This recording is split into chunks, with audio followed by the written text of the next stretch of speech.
Major ডালিম বলছি, শেখ মুজিব ও তার খুনি দুর্নীতিবাজ সরকারকে উৎখাত করা হইয়াছে। হত্যাযজ্ঞ, গুম, খুন এবং অনাচার অবিচার মুজিব সরকার করছিল।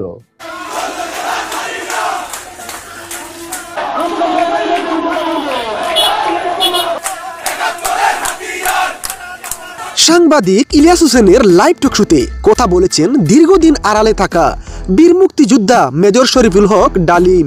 প্রিয় ভিউয়ার্স, তিনি শেখ মুজিবুর রহমানকে সপরিবারে খুনে জড়িত থাকার অভিযোগে অভিযুক্ত। সেই ঐতিহাসিক লাইভে 50 বছরের সব প্রশ্নের উত্তর দিয়েছেন মেজর ডালিম। মুজিব বিরোধী কোনো মানুষকে বাঁচিয়ে রাখা হবে না, তার জন্য যত লোক মারা দরকার মারা হবে, যত লোককে লুলা ল্যাংড়া করা হবে, চক্ষু তুলে নেওয়া হবে, মেয়েদের ইজ্জত লুণ্ঠন করা হবে, কোনো সমস্যা নেই।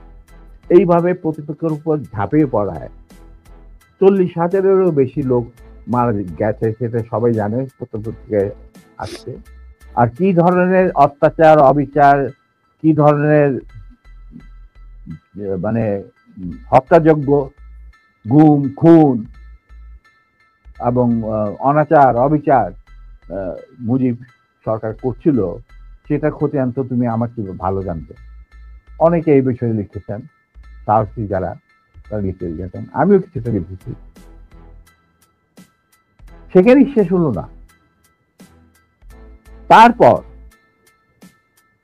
দেখা গেল যে সেই সূতিকাগার থেকে মুজিব কায়েম করলেন একদলীয় এক ন্যায়কত্ব স্বৈরাচার শাসন বার্তা, এবং নিজেকে তিনি আজীবন রাষ্ট্রপতি হিসেবে ঘোষণা দেবেন সিদ্ধান্ত না হল।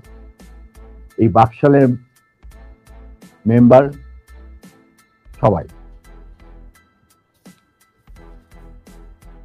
সেই বাকশাল করার পর মুজিবের শক্তি বেড়ে গেল, তার নিষ্ঠুরতা এমন অসহনীয় পর্যায়ে চলে গেল। ইলিয়াস লুটপাট, মার ধর, চোরাচালান, নকল টাকা ছাপানো ভারত থেকে, এই সমস্ত মানে একটা আমাদের মনে অস্তিত্বই এমন অবস্থায় গিয়ে থাকলো যে মানুষ একদিন মুজিবের জন্য দোয়া করেছিল, ইয়া আল্লাহ, এই মুজিব আমাদের চোখের মনে আমাদের বাঁচাবে, দেশকে স্বাধীন করবে, বাঙালিদের ন্যায্য অধিকার আদায় করবে। সেই মুজিবের জন্য লোকজন আল্লাহর কাছে দোয়া চাচ্ছিল যে আল্লাহ আমাদের আজাদ দাও, নমরুদের হাত থেকে আজাদ দাও, আমরা শেষ মরে যাচ্ছি সব। 50 বছর পর প্রকাশ্যে মেজর ডালিম শেখ মুজিবকে নিয়ে বিস্ফোরক মন্তব্য মেনে নিতে পারছে না আওয়ামী লীগের নেতাকর্মীরা।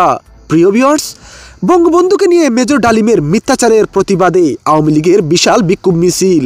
বঙ্গবন্ধুকে নিয়ে মিথ্যাচার করেছেন তিনি, তার বক্তব্যের তীব্র নিন্দা জানিয়েছেন তারা।